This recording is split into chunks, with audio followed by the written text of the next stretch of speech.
উঠে আসলো দিনের বাছাই করা সেরা বড় খবরগুলি। এই ভিডিওতে আপনাদেরকে জানিয়ে দিচ্ছি। চ্যানেলে প্রথম হলে অবশ্যই চ্যানেলটিকে সাবস্ক্রাইব করে নিন, অবশ্যই ভিডিওটিকে লাইক করবেন। চলুন তাহলে এক এক করে দিনের বাছাই করা সেরা বড় খবরগুলি শুনে নেওয়া যাক।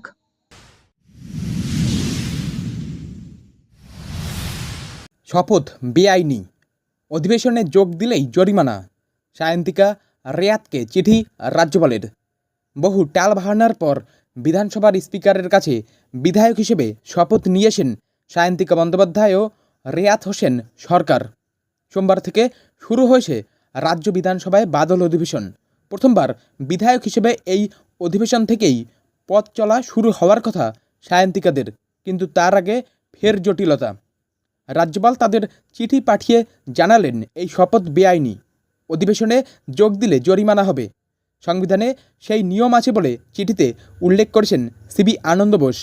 মোট 37টি ধারা তুলে ধরে সমস্যার কথা জানিয়েছেন তিনি। শপথ নেওয়ার পর প্রথমবারের জন্য সোমবার থেকে পূর্ণ অধিবেশনে যোগ দেওয়ার কথা বরানগরের বিধায়ক সায়ন্তিকা বন্দ্যোপাধ্যায়, ভগবানগোলার রেয়াত হোসেন সরকারের, কিন্তু তার আগেই তাদের চিঠি পাঠিয়ে রাজ্যপাল কার্যত হুঁশিয়ারি দিলেন। জানালেন স্পিকার বিমান বন্দ্যোপাধ্যায়ের কাছ থেকে নেওয়া তাদের শপথ অসাংবিধানিক। বিধানসভার তরফে যে নিয়মের কথা বলা হচ্ছে তা সংবিধানের উপরে নয়, সেদিক থেকে আইন অনুযায়ী স্পিকার যে শপথ করাচ্ছেন তা বেআইনি।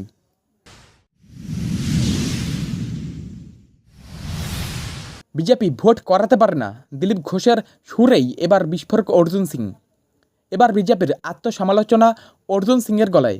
দিলীপ ঘোষের সুরেই ভোট করানো নিয়ে বিজেপির সমালোচনায় সরব হলেন ব্যারাকপুরের প্রাক্তন সাংসদ অর্জুন সিং।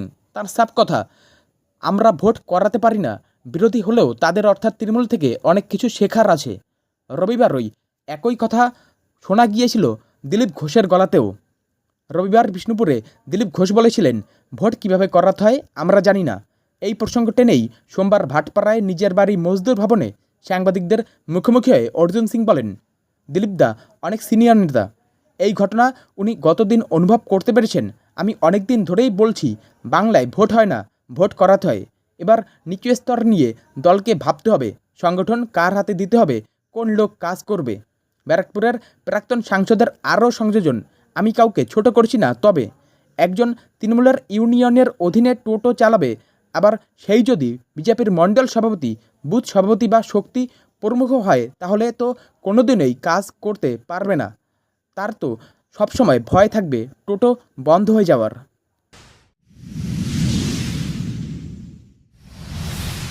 ন্যাশনাল হেরাল্ড মামলায় নয়া মোড়, আদালতে লিখিত হলফনামা দিতে হবে সোনিয়া রাহুলকে।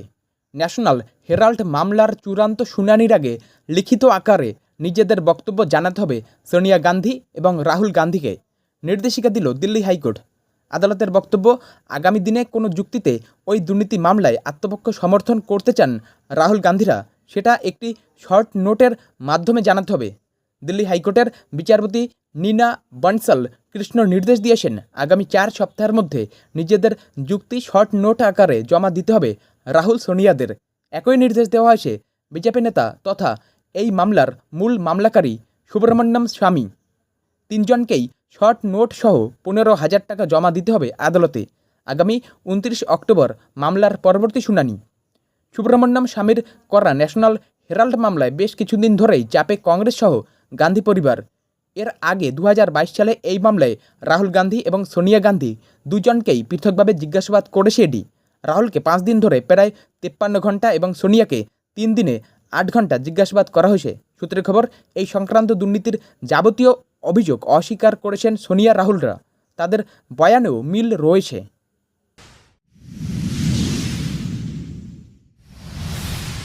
বিহারকে বিশেষ রাজ্যের মর্যাদা নয়, নীতিশের দলের দাবি খারিজ কেন্দ্রের। এনডিএ সরকারে যোগ দিয়েও বিশেষ লাভ হলো না নীতিশ কুমারের। বিহারকে বিশেষ রাজ্যের মর্যাদা দেওয়ার দাবি আপাতত খারিজ করে দিল কেন্দ্র। মোদী সরকারের যুক্তি, যে শর্তে অতীতে একাধিক রাজ্য বিশেষ রাজ্যের মর্যাদা পেয়েছে সেই শর্ত পূরণ করতে পারছে না বিহার, তাই এখনই বিহারকে বিশেষ রাজ্যের মর্যাদা দেওয়া সম্ভব নয়। নীতিশ কুমার এনডিএ সরকারের যোগ দেওয়ার পর থেকেই জল্পনা ছিল এবারে বিহারের জন্য বিশেষ মর্যাদার দাবিতে সরব হবেন তিনি। জোটসঙ্গী জেডিইউ সে দাবি করেও ছিল। জেডিইউ এর সাংসদ রামপ্রীত মণ্ডল অর্থমন্ত্রী নির্মলা সীতারামনের কাছে জানতে চান বিহারকে বিশেষ রাজ্যের মর্যাদা দেওয়ার কোনো পরিকল্পনা কেন্দ্রের আছে কিনা। তাতে নির্মলার লিখিত জবাব, এখনই বিহারকে বিশেষ রাজ্যের মর্যাদা দেওয়া সম্ভব নয়। নির্মলার যুক্তি, অতীতে ন্যাশনাল ডেভেলপমেন্ট কাউন্সিল যে শর্তগুলির ভিত্তিতে একাধিক রাজ্যকে বিশেষ রাজ্যের মর্যাদা দিয়েছিল সেগুলি হলো: 1. পাহাড়ি এলাকা বা কঠিন ভৌগোলিক অবস্থান। 2. কম জনঘনত্ব আদিবাসী বহুল রাজ্য। 3. সীমান্ত এলাকায় কৌশলগত অবস্থান। 4. আর্থিক এবং পরিকাঠামোগতভাবে পিছিয়ে পড়া। 5. রাজ্যের কোষাগারের বেহাল অবস্থা। নির্মলা জানিয়েছেন 2012 সালে বিহারের বিশেষ রাজ্যের মর্যাদা নিয়ে কেন্দ্রের মন্ত্রী গোষ্ঠীতে আলোচনা হয়েছিল। সে সময় সিদ্ধান্ত হয় উক্ত শর্তগুলির কোনোটিই বিহার আসে না।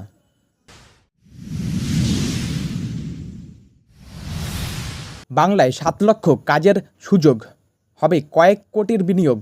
বিরাট ঘোষণা সরকারের। রাজ্যবাসীর জন্য বিরাট সুখবর, প্রায় 7 লক্ষ কাজের সুযোগ তৈরি হতে চলেছে বলে ঘোষণা করেছেন মুখ্যমন্ত্রী মমতা বন্দ্যোপাধ্যায়ের মুখ্য উপদেষ্টা আলাপন বন্দ্যোপাধ্যায়। সম্প্রতি নবান্ন থেকে তিনি ঘোষণা করেন কলকাতার লেদার কমপ্লেক্সে অন্তত 10,000 কোটি টাকা বিনিয়োগ হতে চলেছে। রাজ্যের এক উদ্যোগে মুখে হাসি ফুটেছে অনেকের। মুখ্যমন্ত্রীর মুখ্য উপদেষ্টা জানান, প্রচুর পরিমাণে ট্যানারি ও জুতো তৈরির কারখানা তৈরি হতে চলেছে বাংলায়। আলাপনের কথায় প্রায় 147টি ট্যানারি ও 139টি জুতো তৈরির কারখানা তৈরি করা হবে, আর সেখান থেকে তৈরি হবে লক্ষাধিক কাজের সুযোগ। সব কিছু মিলিয়ে প্রায় 7 লক্ষ কাজের সুযোগ তৈরি হবে বলে জানিয়েছেন তিনি।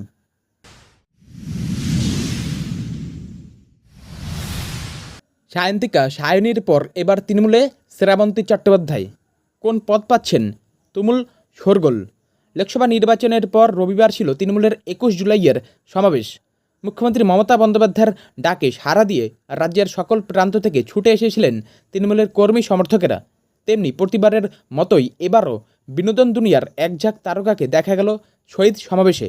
দিদির এক ডাকে গত রবিবার হাজির ছিলেন তারকা রাজনৈতিক দেব সায়নী ঘোষ, রচনা বন্দ্যোপাধ্যায়, সায়ন্তিকা বন্দ্যোপাধ্যায়, বিধায়ক রাজ চক্রবর্তী, কাঞ্চন মল্লিক, সোম চক্রবর্তী সহ আরও অনেকে। তবে সাধারণ মানুষকে চমকে দিয়ে যে মুখ নজর কাড়ল তা হল শ্রাবন্তী চট্টোপাধ্যায়ের। 21 বিধানসভা নির্বাচনে বিজেপির প্রার্থী হয়েছিলেন সায়নী। এবার 2024 শেষে তাকে দেখা গেল 21 জুলাইয়ের মঞ্চে, সঙ্গে বান্ধবী সায়ন্তিকা। বিকেলের দিকে সেই ছবিও পোস্ট করতে দেখা গেল তারকাকে। তাহলে কি এবার গেরুয়া ভুলে সবুজে নাম লেখাবেন শ্রাবন্তী চর্চা তুঙ্গে?